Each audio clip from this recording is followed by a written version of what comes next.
This episode is brought to you by BigMooseCoffeeCompany.co. Pals, just the one pal this week. In fact, I'm on my Todd. Chris has buggered off to Lake Tahoe with Adam Kimball. So they'll be having a great time at the moment with Chris desperately trying to keep up with that long-legged, beautiful-haired, handsome chap that he is. Hi Adam, call me. For those of you who, are fans of listening to me and Chris needle each other for an hour or so at a time on a weekly basis, then I'm deeply sorry that he's not here. For the rest of you that actually like to listen to the guests that know what they're talking about and stuff, well, you're in for a treat. Because you've got one of those guests today that is so awesome, so lovely, has done so much awesome stuff that all I wanted to do was sit back and listen to them. So I suggest you sit back and listen to me sitting back and listening to Sharon Gayter.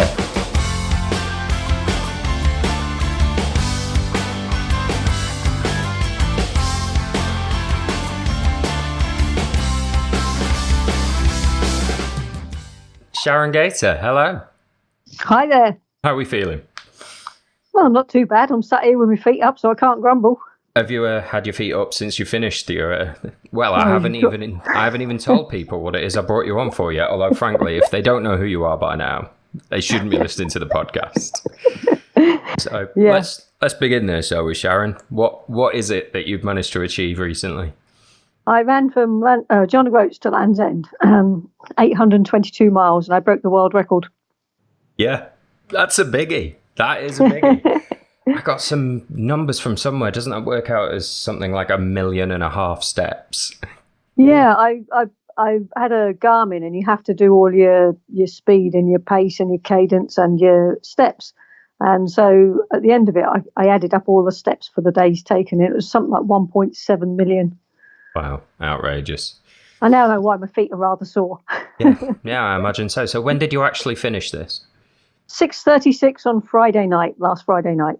Last Friday night? Oh, a week last Friday. A whole week's gone by. Yeah, that's how time flies, yeah. Yeah. Has a habit of doing that.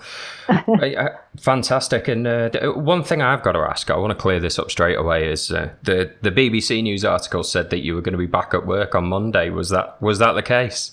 It was the case. I kept putting that out in the hint that somebody might give me the day off, but it didn't happen. And I turned up at 9 o'clock on Monday morning. I had to do a radio interview at 8:20, I might add. I staggered in at 2 minutes past 9, by which time what I was supposed to be attending had already started at 2 minutes past 9 for the 9 o'clock start. So I got promptly told to come in and sit down. And then I had to carry on my day till 11:30. And then my head of department came in and gave me the rest of the day off. So I had to go in and see my students. I actually teach at Teesside University. So it's not one of those things where you can take time off or take a day off like that. It's if you got commitments, you got commitments. And luckily the rest of the day was given off to me, and I went to go and see my students, who gave me a bottle of champagne and a nice card. So that's lovely. I've got some lovely students. No, good stuff. Well, yeah, fantastic. That's dedication. Didn't even get you a day off for that.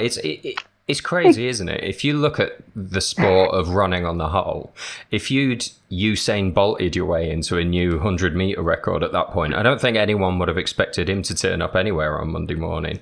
Has he ever done any work? I've had to work my whole life. Well, that's a fair point. You know what? If I manage to get Usain Bolt on the show, I'll ask him.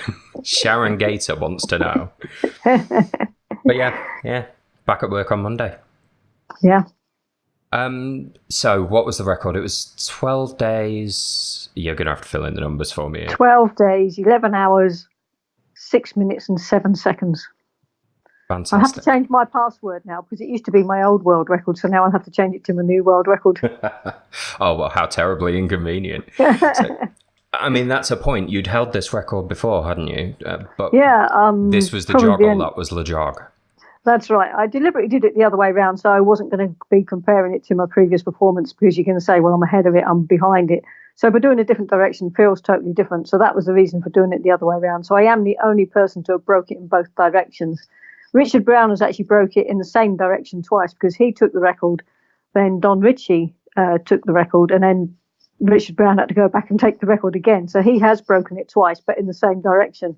So I'm the only one that's done it in both directions now. Fantastic. Are you aware of anyone who's, gunning it, trying to take your record off you straight away? I'm not aware of it, and I take my hats off to anyone who wants to try. It's not that. It's just because it's such a horrendous route, and it takes so much organisation and planning. You wouldn't believe what goes in behind the scenes on one of these. And the last few weeks were just so stressful trying to get all the cameras together that you had to do for all the video, and you had to do and make sure the Garmin's are charged up. How to do this in camper vans while you're travelling en route. It was an absolute nightmare trying to get this done. And we had to abandon some of the videos because it just was simply impossible to do with the, in a moving convoy. So we've got all the evidence we need, but just some of the camera shots had to, or some of the video shots, we couldn't, the body cams, just recording them and downloading them, all that lot just was too much for the crew. Yeah, well, I mean, I know what it's like having technical problems with your cameras when you're out on a race. That's usually my bread and butter. But I can only imagine what it's like when you're also trying to run the better part of 1,000 miles. Yeah. You've got enough on your plate, you'd think. Well, all I wanted to do was run, and it was the crew to deal with everything else. And they actually did a really, really good job. 3 of the crew were so on the ball all the time. And my husband was there, but he was limited to what he could do because he's not allowed to be part of the official crew in terms of data gathering. Of course. So he could do things like charging batteries, cook my food, stick me to bed, kick me out. And he actually done a bit of video camera stuff because you can't really cheat with that, can you? If he's just holding a video camera, if he films me coming in, films me going out, you can't cheat with that. So that he did a little bit of that. But he didn't do any of the recording where I was and what times the breaks were. That was all down to the rest of the crew and taking photographs every time I ran by signposts. And yeah, it was quite a journey. Yeah, it's a logistical and admin task as well as a run. Yeah. Okay, well, I think we've leapt straight in at your record attempt, but you've got quite a sparkling CV going back to, what was it? 94, something like that. You first 1994 put on a Team GB. was that's right. That was my debut. I did my debut to the 100K, and it's a race I'll never forget. I was just Joe Blogg's average. There was nothing special about me, but I'd done a few ultra races and realised I was okay at this stuff. And I made my debut to the 100K, which was the national championships. And I always remember the championships. If you got the gold medal and you broke 9 hours, you would get automatic selection for the world championships. And, I didn't know how I'd fare against the other. I had a goal of breaking 9 hours, but you had a few other international athletes also wanting the same team place that I was going to go for. So I had no idea how I'd fare. And it was just a sparkling year. I won the championships, I took the gold, and I did 8 hours, 42 minutes.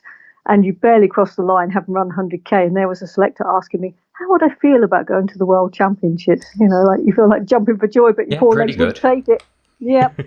And I rounded the year off by going to that championships, being the first British athlete to finish. So that was a really good thing, when you're up against your own fellow British athletes and you still came home first of those to prove you were good enough to be there. And I did the last event of the year was the 24-hour championships. Again, same principle. It was a national championships, a gold medal at stake. And again, I come third overall in the race with the men and took the second gold medal of the year on my debut year. So my name kind of got heard about in 1994, and 18 years of international athletics followed that. So yeah, I've done my time for them, I would say. Yeah, fantastic stuff. There's a great line on your website that I saw earlier where it says, I became a serious runner in 1994 with my first 100-kilometer championship. You think that's what you have to do to be serious at this? Well, I suppose so. I mean, I was really a fun runner up till then. I had done nothing of any significance. I'd won local races and things like that, but nothing on a grand scale and nothing of a national championships. And you don't expect on the first debut to the distance and the national championships to actually win it and come away with the gold medal. So it was a good year, 1994. Before you were a serious runner in 94, did you have a background of it? Like, had you run as a kid and carried on with it? No? Absolutely not. As a child, I did no exercise. I did no sport. The only thing I did was ride my bike to school. I come from Cambridge and it's pretty flat there and everybody has to ride the bike to school. So that's all I did. And then when you become 17, the bike goes in the garage, never to be used again, and you get your first car. And it wasn't until I was in my mid-20s that I realised I was pretty lazy, didn't do anything. And it was a friend from work that I'd seen the London Marathon and I said, I'd love to run that one day, but did nothing about it. And a friend at work bought me a pair of running shoes. He used to run and he encouraged me to run. And he bought me this pair of running shoes. And the guilt factor was enough to make me try to wear these shoes to go out running. And believe me, at the age of 25, it took me 3 weeks to run 1 mile without stopping. So that shows you the level of lack of fitness that I had back then. But that was a challenge, and I loved that challenge when I did it. You run 1 mile, you achieve it, and then you have to run 2 miles. And that was just fantastic to run further, and then 3 miles, and then you found a new running route. And that's what I always loved about running, that challenge of doing something I hadn't done before. And when I got to do the first marathon, the furthest I ever run was 17 miles. And could I run a marathon? That was the challenge. And I actually finished running, never walked one step. And then I stopped running because I'd achieved my goal, and I didn't realise you got to set a new goal. So it took a while for me to figure that bit out. And so I had a lull where I didn't do anything. And then obviously I found a new challenge. I just moved from Cambridge up to the northeast. And my big love is walking in the fells, hill walking, things like that. And living in the North York Moors, I found a 50-mile event. And I just thought that was a new challenge, like, I don't have to run a marathon, I'll run 50 miles. It was an off-road event, and I got lost several times, and I still come third lady. I thought, if I hadn't got lost, I could have won this event, me win an event. So that's how it kind of started. And then the following year, it was when they had 1993, they had a big 100-mile event. It's held in a different place. It's a long-distance walkers event where they hold a 100-mile event every year in a different place. And in 1993, it came to North Yorkshire, just 5 miles down the road from where I lived at Great Ayton. So I just entered it. 100 miles, nice big round figure. Got to go and try that. And I think people knew about me going into it, but no, because I'd never done it, nobody knew what to expect. But I come fifth of the 500 starters. And that kind of really told me I wasn't too bad at this stuff. And it was the year after that I actually did my debut based on that 100-mile event. So that's what kind of got me into it. Just pure chance. I moved up here, that event happened to be there, and that's how it happened. Oh, fantastic. Well, you clearly haven't lost your passion for it. I love running, and I love setting a new challenge. Training has to have a goal at the end of it. So to me, I keep thinking, I know I'm 55 and people keep commenting on my age, but I don't feel 55. I mean, I know I'm slower than what I used to be. I don't have the speed I used to have. I still love running, and I still love challenges, and I still love long distance running. I mean, they hurt, they're painful, but when you finish them, it's that satisfaction that lives with you for so much longer, The pain of the 12 and a half days is forgotten about. Not quite at the moment, but it will be forgotten about. And that satisfaction of having set the world record, that'll live with you forever. That's something hardly anybody gets a chance to achieve. And I feel so lucky that I have managed to achieve that. No, absolutely. And it's not down to luck even. You put your foot one in front of the other 1.7 million times. Yeah, so it was all very planned. And people ask me before the start, what's your chances of doing this? I don't go into an event unless I'm 100% confident, and you have to have confidence. A lot of people do lack confidence. They go into it, I don't know what I'm capable of, don't know what's going to happen. But I go into it with full 100% confidence. Things can happen that stop you, but I don't think about those. I have to be confident to know that if I put my foot on the start line, I can finish that event. And I never doubted myself, not for 1 minute during the event. And again, there are questions people ask, at what point did you think you might do this, or did you think you'd ever not do it? Not one moment during that race did I ever think that. It was, just keep going on, very focused, and just keep going till the finish line arrives. Oh, fantastic. That's done me over slightly, because one of the questions I've got on my notepad here was there any point at which you thought maybe you weren't going to make it? But apparently not. No. I mean, I never quite knew how the sleep deprivation would hit in, because I practiced this several times. But early on in the year, I went to Athens to do a 6-day race, and it was precise preparation for this race. And I didn't put a lot of pressure to get the big distances in. It was just a case of practicing the strategy of 3 hours of running, 20, 30-minute break, 3 hours of running, 20, 30-minute break, 3 hours sleep, and then go again for 6 days. And that's exactly what I did for 6 days. We had horrendous weather out there, like we did over here, but for Athens, we had storms, we had thunder, lightning, rain, everything. And all I did was my little blocks that I was planning on doing. I didn't care what the distance was, and I didn't put a lot of effort into it. I still broke 2 British vet 55 records, but it was more about the strategy I was using for this. And okay, I think the distance I did was somewhere around 380 miles. But if you compare that to where I was at 6 days in this event, I was about 450 miles, which is what my existing British record is for a good few years back. So, I obviously went harder in this, plus it was more challenging conditions with the hills and everything else I was going on. Yeah. But yeah, that was just a big preparation race. So I didn't know what would happen after 6 days, because obviously you do it for 6 days. And at what point will sleep deprivation catch up with you? Which obviously it did catch up with me, and in big dramatic style, but not till a few days later. Well, would this be the incident where you seem to have blacked out at one point on the road? I think that was a bit of an over-exaggeration as such, but all it was... because it made it sound like a life or death moment when I read about it. Yeah, it made it sound like that, but it really... Well, for me, it wasn't. It probably was for the crew, because I do feel for them, because they probably didn't know what to anticipate or expect of me. And all that happened, it was quite late. It wasn't that late at night, because I've looked at my Garmin watch, because I had no idea what time of day it was. I knew it was dark, but it had only just got dark. And according to my watch, I stopped about 9:15 at night, which I'm quite disappointed with, because I didn't get out till 5 o'clock in the morning, and that blew my chances of breaking 12 days. But I was just tired, and I knew each night I'd got more and more tired, and I kept saying at one point it may happen that I just need to sleep earlier instead of going through to 1:30 in the morning. It may be that I have to sleep 11, 12 o'clock at night. But that particular night, I don't know, I was really tired. So you run, and while you're running, you stay focused. Then you stop and have a breather and walk a bit. And every time I was having a walk, I was really staggering a bit. It's a bit like you're drunk. And I've experienced that loads of times. I know what sleep deprivation does, and I know that when I start staggering... I thought you were getting at drunkenness then, like, I've been hammered out in races. But yeah, so I was staggering a bit, and I kind of knew that was a sign that I'm getting tired. But I thought, well, it's only 3 miles to the end of this block, and maybe I'll have to reassess things once I get to the end of the block. And then the next time I had a breather, the crew member that was with me was Izzy. Are you okay, Sharon? And I was trying to say, I'm tired, and I think I need sleep. But it was like, I was saying these words, but it was almost as if they came out of my mouth about 30 seconds later, and they didn't come out the way I said them. It was like,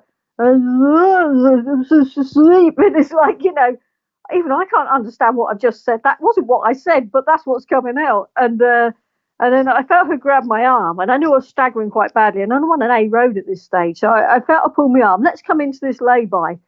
And okay, let's come into this lay-by. Oh, that grass looks nice. I just laid down and went to sleep. Simple as that. And it was like, and I had no idea. But while I lay there, she immediately rang the crew to try to get a crew van back to me. My van was actually 3 miles down the road, expecting me to be there to have a break. But the second crew van was only not too far away, so they immediately came back to me. But in the meantime, a police car had stopped, seeing this person laid out on the bright yellow flashing lights, everything else, laid out on the side of the grass verge. Like, do we need to get the services out here? Like seeing me laid out. And I was totally oblivious that the police car had even stopped. And no, she's okay. She's just a bit tired. We're getting a crew van back to her. And he's like, no, are you really sure we don't need to get the emergency services out?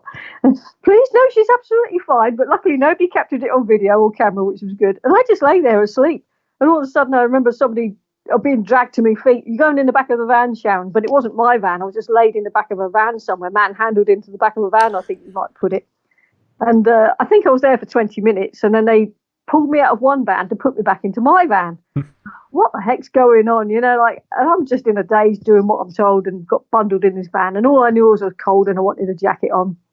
And then it didn't seem that long before I was pulled out the van again. Right, you got to do the next 3 miles now, Sharon. And I just wasn't with it. I just couldn't focus. I couldn't even see the road. I was just like, well, where's the road? And I was just staggering around in circles, not even be able to walk. And at that point, my husband just said, right, she's going back to bed again. She's obviously she can't walk at the moment. So they just put me back to bed. And I kind of was quite annoyed. I lost so many hours that night. They woke me up again at 5 o'clock in the morning. And I was quite insistent beforehand that I sleep in 3-hour blocks. You sleep in 90-minute cycles. So if I get tired, you put me to bed for either 90 minutes, 3 hours, 4.5 hours. And my longest sleep till that point had been 3 hours. So I thought, why didn't you just put me to bed for 3 hours? And I was just so tired and not in a place to actually respond. So they just put me to bed, got me up at 5 in the morning. And I knew what had gone on, but I didn't have an idea of the time scale. All I knew was I've lost a lot of miles here, and I couldn't figure out how I'd lost so much time. And it wasn't until I've downloaded the data post event that I've realised I actually stopped at 9:15 and didn't get out till 5:15. So I lost so many. Yeah, I lost loads of hours there. Yeah, and they woke me up twice in that batch. So if they hadn't have done that, I would have slept even better. But yeah, they did what they thought was best, and their big worry was 3 miles down the road, I was actually going to hit a canal. And in my state, they actually didn't want me falling in a canal, because where you go through Taunton, there's a nice little path along the canal to avoid the main centre. And I think they were looking ahead and thinking, no, we don't want to fall in the canal. And that was kind of a likelihood the way I was walking, I think. So, and if you've got a choice between being asleep in a lay-by or a canal, it's lay-by. Yeah. I think that was a better choice. Yeah, the grass was quite comfortable compared to the water. Well, that's fair enough. You just decided you need a nap. That's not unreasonable. That's all it was, yeah. But yeah, when they say unconscious, I think I did kind of go to sleep kind of in about 5 seconds flat. So yeah. Yeah. Wow. Any other sort of negative physical effects? Did you sort of pick up any niggling injuries along the way? I got a couple of little niggles, nothing of any major significance when you consider you've done 822 miles. The only kind of niggles I got were going through Preston. Again, last time I did it, I had no major problems. And this time I hit problem after problem after problem. I'd never hit so many obstacles in my life. But going through Preston, I recce'd all the route less than 2 months previous to doing this to make sure there was no road closures, bridge closures, all those things. And when I went through Preston, there's a massive big roundabout before you approach it, which is with a motorway, you know. So the traffic approaches it very fast. And there was 2 subways you could go under to avoid crossing the road. So my idea was to go under these 2 subways. But when I hit the second one, they decided that in the last 8 weeks to put a building site up for houses. And I ended up, instead of going down it was pitch black, wearing a head torch. The van had been with me immediately before the roundabout, and that had to go round the roundabout to meet me the other side. So I was on my own. I went under the subways and then ended up in a building site with railings all around me, and I couldn't find my way out. I couldn't find the way back to the road. So I was staggering around this place thinking, how the heck do I get out here? And in the end, I had the sense like, there's no way out. I'll just retrace my steps back to the roundabout, at which point the crew were beside themselves. Look, Sharon's gone off route, no phone, how do we contact her? And they couldn't access me, so they were panicking quite a bit. So they were trying to drive back to try and find this building site that I was wandering around, by which point I had actually made the sense to retrace my steps. And we actually hit the roundabout at the same time, and all I could see was 2 car lights coming out, and all they could see was a head torch coming at them, and I didn't have a clue it was my crew. But then they said, right, let's just follow the van round the roundabout. It was the only way to get me safely round. And then double whammy, last block at night, that's the first hiccup I had. And then as I hit Preston, there's a lovely park there, followed by a lovely railway line for 2 miles, and that's where the van was parked for my night, you know, my sleep that I so much wanted. And I hit this last bridge, footbridge, and in the last 8 weeks it had been condemned, and there was 8-foot railings around it. So I got there, and I was I was tired by this stage. I'd already had one extra bit of running that I hadn't planned on doing. And then that's when the sleep deprivation started hitting me. You know, when I said you're staggering sideways, and I had a 4 miles extra to do around a dual carriageway to get to the nearest bridge to get over to where I needed to be. And there was no point in bringing the van back because I knew I was tired enough to sleep at that point. But I thought, I just got to get there. I'm in the middle of Preston. And because I was staggering so badly, like sideways, and you kind of kick in the ground, you know, where you're not picking your feet up. So I was really battering myself, instead of walking in a straight line, just staggering all over the place. And both my calves were getting tighter and tighter because of staggering all over the place and not walking in a straight line. So when I woke up the next morning, my calves just were very, very tight and tender. And I just didn't dare run on them because I thought, I'm still only maybe, I can't remember what point I was there, but that was just over halfway, probably about 450 miles into it. And I was thinking, if I run on these now, I'm going to pull them quite seriously. So I actually walked all of the next day to conserve the calves so they didn't actually pull. And then the following day started running again. But the knock-on effect of that, my calves were tight for the rest of the race, and they're still quite tight now. So I didn't really get any injuries, but that was kind of a knock-on effect from sleep deprivation and not walking properly. And they're quite tight, but that's nothing really considering I've run 822 miles. That kind of injury is incredibly difficult to prevent as well, because who'd have imagined exactly that scenario on the run into this? There's just so many variables in an event this long. Yeah, I mean, I planned, part of my strategy was I had a contingency of several hours to play with so that when something happened, I was never up against the world record. There was always a lot of hours to play with. And my goal was to try to stick to my plan for 6 days. Then that window of opportunity that I had to eat into the hours was easier when you've only got 6 days to go than 12 days to go. So if you've got 10 hours to play with, and then you get to 6 days in and you've still got 10 hours to play with, it doesn't, it seems much easier. And that's exactly how it happened. I went exactly according to the schedule until I hit Preston and then hit the first problems. And they seemed to come in twos for me. I hit 2 double whammies that night, and there was another day when I hit 2 double whammies as well. And that was down near the Severn Bridge. I went through Tintern Abbey, and previously I'd seen the road was closed at the beginning of May for 8 weeks. And I thought, well, it's only 8 weeks. That should be open again by the time I do the event. But anyway, we're approaching it, and here we saw the signs, road closed ahead. And it still had the dates of 8 weeks from the beginning of May. But I was talking to the cyclists that were coming through that way. I said, can you still get through there? Because I knew you could get through there before. It's just vehicles that couldn't get through. But you might have to carry the bike around. The cyclist I had a cyclist following me, and they were like supporting me, and they were on the bike. So, yeah, pedestrians and cyclists can get through, but you might have to carry the bike round. But obviously, by the time we hit there, it was darkness again. And there was 3 8-foot fences, which we knew we couldn't go through. And there was a lovely way round, but we just couldn't find it. It was dark, there was brambles and stinging nettles, and we were climbing over God knows what. We ended up in someone's garden at some stage. When I saw the greenhouses, I thought, no, this isn't a building site, this is someone's garden, retrace. And the person I was with was actually a retired police traffic officer. So, but anyway, so we tried it. It took me an hour to do 400 metres, basically, because we had to climb around this bit. And that was a point where my feet started getting really sore, because I'd been running in 3-hour blocks. And that extra hour for that 400 metres meant me do 4 hours for that block. And so that kind of had a knock-on effect on my feet. And I got 2 massive blisters, the only 2 blisters I really got, right on the soles of my ball of my foot, each foot. So they were really tender. So that was the first of the double whammy. And then when I got to the far end, everyone was saying, oh, it's a good job we're going over the bridge tonight, because it was closed yesterday and it's closed tomorrow. Severn Bridge. Anyway, I got going on the next block, which was just across the Severn Bridge. And what happened? The bridge got closed. Oh, no. It did, but it didn't affect me too much, but it affected the crew massively.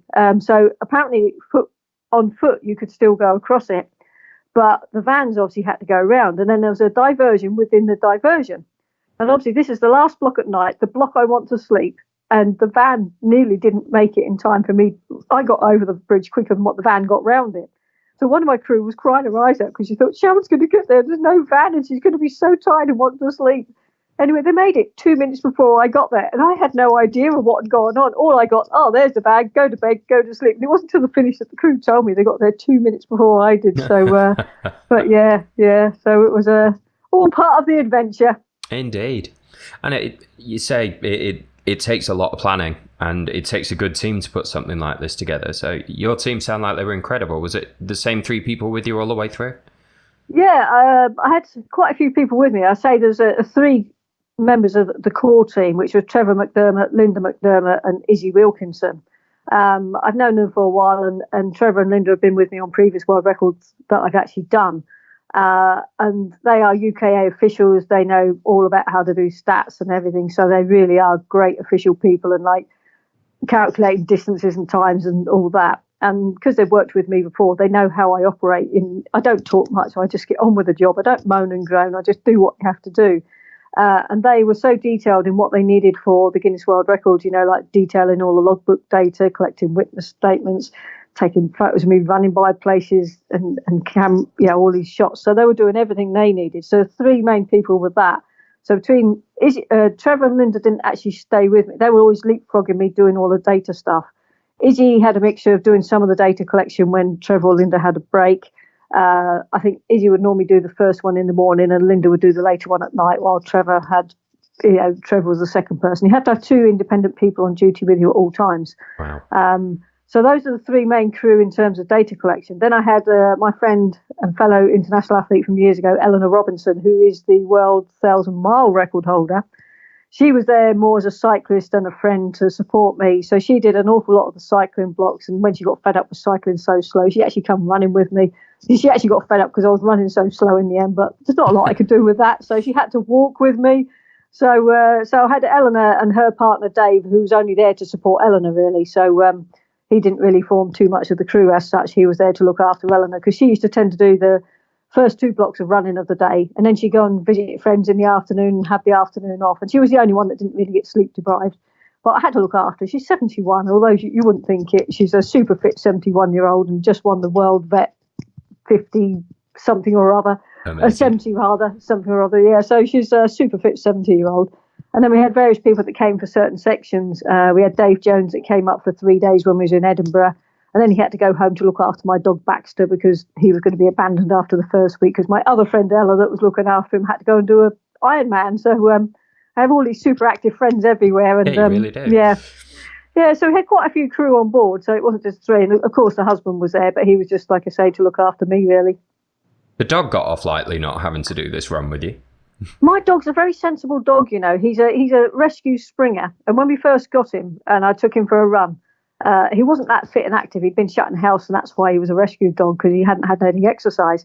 And he learnt very on not to come running with me. And when he'd had enough, he'd simply sit down and say, "I'm not going any further." But my husband, who runs what I call sensible distances, he'd love running with my husband. And so right from the start, my dog would never run with me, but he runs with my husband. Yeah. So charming. Absolutely charming. So a day for you during your joggle, how much food are you getting through to sustain yourself through that much effort? Because you're talking, I'm trying to do the maths here, you must have been running 18 hours out of a day?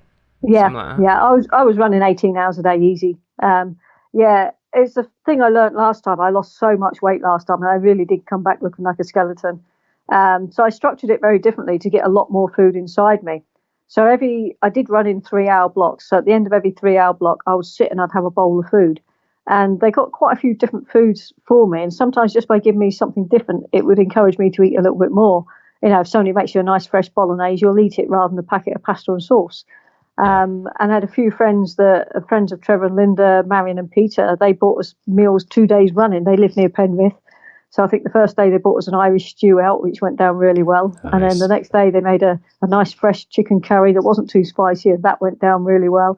Another friend has Rini near Warrington. She bought us like homemade soup and meatballs with something. So yeah, all these meals went down really, really well. I lost about 8 pounds, which is not bad for me. And between each block, so even though I had all I could eat in the morning when I got up was a yogurt, so I didn't eat much in the morning. And then I'd have my meals throughout the day. And just before I went to bed, I'd just have a bowl of soup. I couldn't really fancy much more than that. And in each 3-hour block of running, I had a cheer charge flapjack, and they were 375 calories of flapjack. So there were, nice. Good amount of energy in them. And the thing with the cheer charge, they're just so easy to eat. They're not hard. They're just so soft. You hardly have to chew them. They just digest very easily. Some flapjacks, you're chewing away at them, but these are just so soft and easy to eat. And I think I had 72 of them. I think I ate a lot. Yeah. Yeah, I don't blame you. I'm a big fan of a flapjack. I don't need to run anywhere to justify eating that many. Okay. So do you know sort of vaguely what your calorie total was for the day, or was it just as much food as you could get in? I just put as much food in as I could actually get in. It wasn't worth totaling it up and saying I need to eat 10,000 calories a day, because I knew I physically couldn't eat it.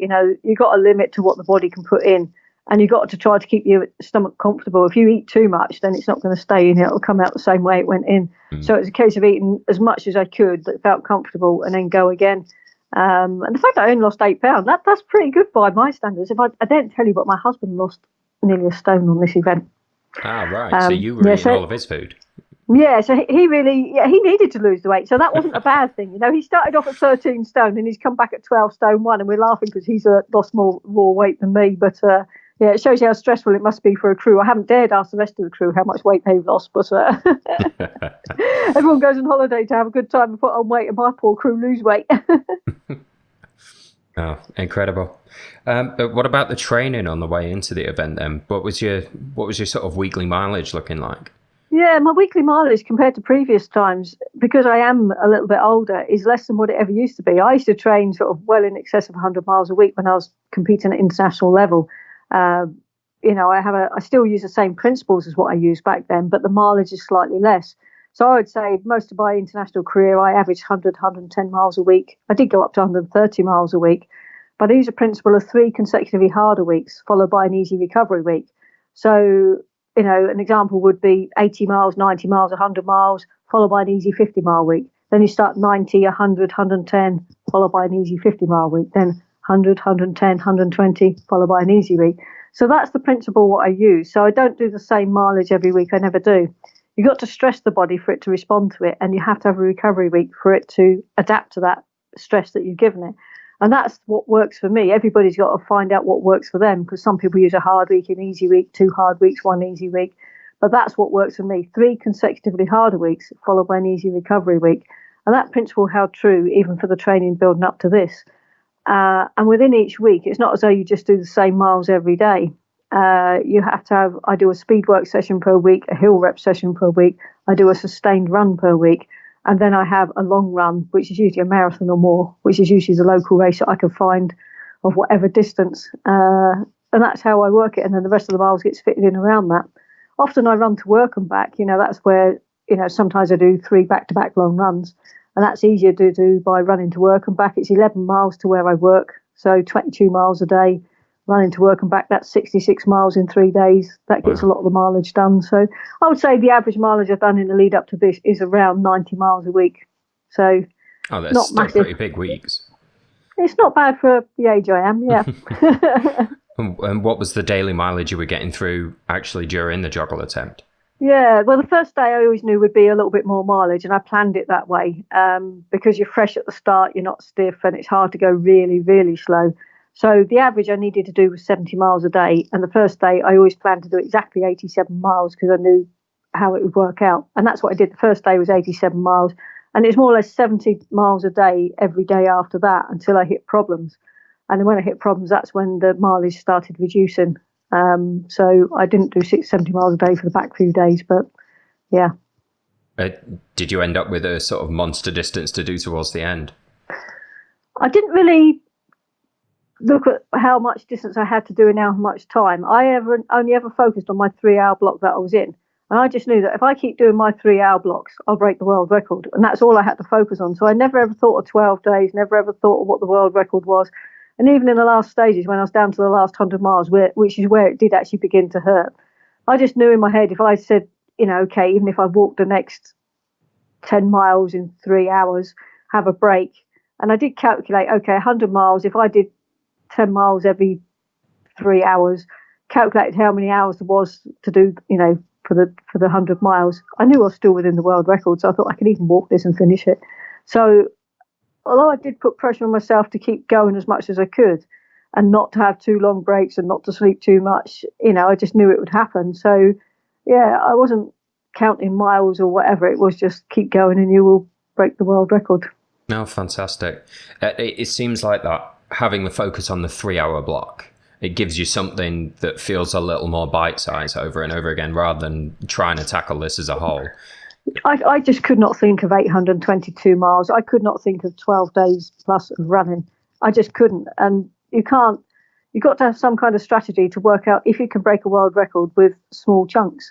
And that's how I knew I could do it. Just 3 hours running a day, do 6 of them a day, which I didn't always do 6 when I hit tiredness, but that would break me the world record. And I don't have to think about anything else. I don't have to think about mileage. I knew the crew were working it out. Trevor would have been working out my stats for me. And every now and then he'd put a little note under my nose to say, okay, this is what you have to do to get this time, and this time. And I did look at them, but it was a case of, okay, it's just a 3-hour block to me and I just got to keep going, yeah. Yeah, fair enough. It's just another 3 hours. Psychologically, I suppose you must have to have something like that, something you can be ticking off in sort of achievable chunks. But during that 3 hours, that's still a lot of time for your mind to wander. So where does your mind tend to go during those times? I don't know. I think when I do world records, I am incredibly focused on the world record. Do I need to eat? Do I need to drink? Am I hot? Am I cold? And I'm very internally aware. Some people need distractions externally. If you look at Dan Lawson, when he tried his attempt last year, he was appealing for people to come and run with him, chat to him, encourage him to run. And I was actually the complete opposite of that. And I actually I hated it, but I had to write on my website, please do come and support me, come and say hello, come and sign the witness statement. But I actually don't want you to run with me and keep chatting to me the whole way through, because people that talk to me actually distract me. Right. And I think from being a 24-hour runner, 100K runner, you have to stay incredibly focused to keep going and make the most of every minute. 24 hours in particular, you can easily waste a few minutes. Oh, let me sit and walk this bit. Let me go and sit on the toilet for 5 minutes. You have to make the most of every minute. And so you have to stay really focused to do that. And that's how it works for me. When I'm in a big event, which I class this as a big event, I am just 100% focused on what I'm doing. And if somebody starts walking along chatting to me, it just distracts me and takes me out of that zone of focus. So I actually just like to put my head down, get on with the job. And I am very focused on the job in hand. And I'm not drifting away about, okay, what am I doing next week? What's happening there? I really am focusing on, got to get this through this 3 hours, do I need to put any clothes on? Do I need to eat more? Do I need a drink? It's hot, do I need to put something, a hat on or something? So I am very internally focused and focused on the world record itself. When I do my training, that's something completely different. If I go out for a training run over the hills and far away, I'm forever thinking, oh, what have I got to do for, that lecture that I've got to do? I've got to prepare that lecture. I've got to do this, got to remember to phone so and so. And when I'm running, my mind goes everywhere and training. But when I'm in a real big race, I am 100% focused. And I always have been. And it's like when I've done treadmill runs, people say, how can you run on a treadmill? It doesn't matter to me whether I'm on the treadmill or on the road. When I'm in that zone, I'm just running. And that's how training on a treadmill is the most hard thing I've ever done. I hate training on a treadmill with a vengeance. But when I go into world record, if I'm doing a world record on the treadmill, it doesn't matter to me that I'm on a treadmill. All I like is I need a big window to look out of so I can see the outside world and pretend I'm out there. But yeah. Well, that was something I was going to bring up, was the Treadmill Records. Do you have 2 of those, right? Did you break 2 records? I've got 3 of them. I've got 3 of them. Oh, I'm sorry, I've talked you down. Go on then. What's the other one? Oh, God. Well, I've done 7 days on a treadmill, which it added over 100 miles to the women's record and over 50 miles to the men's record. It's very rare a woman breaks a man's athletics world record, but there we go. And then last year I did 10 marathons in 10 days on a treadmill, which by relative standards was pretty easy. And I'm sure somebody can very easily break that one. But it's a case of I set the record and, okay, you've got to come and break it. And the third one... You've got to want to come and break it. You've got to, yeah, there's nothing pleasant in it. But they're much easier to organise, I might add, because it's a stationary event rather than a convoy. So that's why I do the treadmill runs, because they're so much cheaper and easier to organise. And Teesside University gives me so much support for them, so I'm very lucky. That's fantastic. But the third one that I actually broke was I didn't actually break the one I planned to break. I broke a different one en route to what I wanted to do. But I hit issues on this one, and this is where all the planning in the world didn't go according to plan. I actually wanted to break the world 48-hour record, and I knew to do that you'd have to run continuously on a treadmill. And when I did my previous treadmill runs, such as 7 days, I broke that down into exactly the same way as I did my joggle. I ran for 3 hours, then I jumped off the treadmill for a break while they stabbed me with a needle to take my blood, because obviously being a sports scientist, they were doing a lot of testing on me. And then I jumped back on the treadmill again. So every 3 hours I had a break for 20, 30 minutes. But I didn't realise the significance of having that break. So when you run on a treadmill, when I wanted to do 48 hours, I wanted to run continuously for 48 hours. And I hit problems after 8 hours of continuous running. I realised I was feeling rather sick. And I do get I get motion sickness anyway. I'm not the best of travellers. And running continuously on the treadmill, the motion sickness was really getting to me. And it wasn't long before that I was actually, within the first 12 hours, I was actually quite sick. And I'd actually had several goals within that 48 hours. I thought, well, I could break the 12-hour record en route to it. And I could possibly break the 100-mile record en route to it. And, there was another record there there was 4 records that I could possibly break. But because I was so sick, I got to the first one at 12 hours, which is a pittance of a time. I mean, I can't remember what the distance was, but I did break the world record for 12 hours, which is where the third one is. And then I continued being rather sick. And by 16 hours, there was just no point in continuing. I couldn't run continuously because my stomach couldn't take it. And there was no way I was going to break the 48 hours if I continued the way I was. And I just felt so rotten. We called it a day at about 16 hours into a 48-hour record attempt with just one world record taken. And that record's been broken several times since, because it really was not the best of records. But it was what Doesn't it was. Matter. But, that counts. Yeah. So they're the 3 treadmill world records. Well, I guess that's pretty good training for the periods of time where you might not have a lot on your mind while you're doing something as long as the joggle. I can only imagine an hour on a treadmill, I think, would be about enough for me. What was the distance you managed to cover then in that 7 days? 833 kilometres, which is 517 miles. Outstanding. Absolutely outstanding.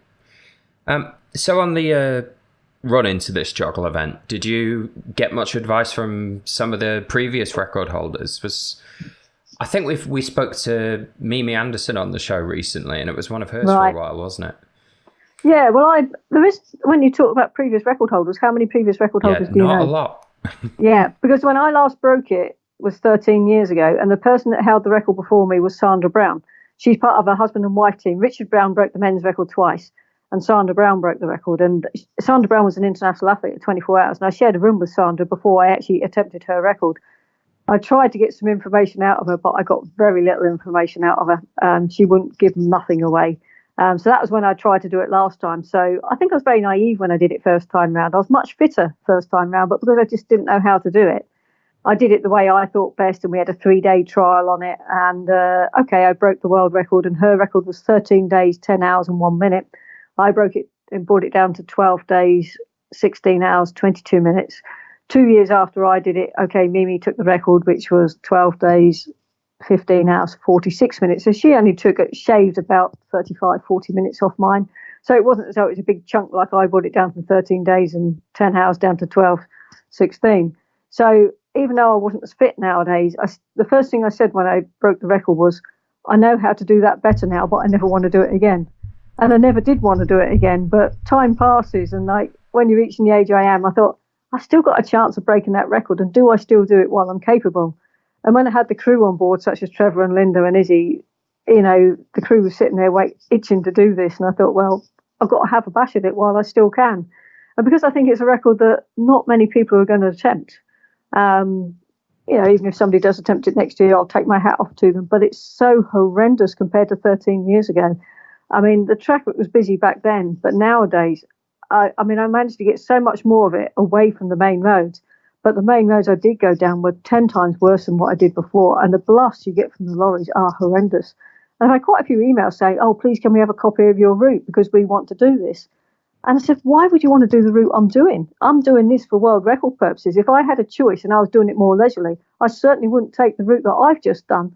You might not finish alive. And I mean, that was a chance I took because I did get pulled over 30 miles from the finish by the police. Oh, really? Oh, yeah, yeah. Were you speeding? Not one. I got a few of them en route, yeah.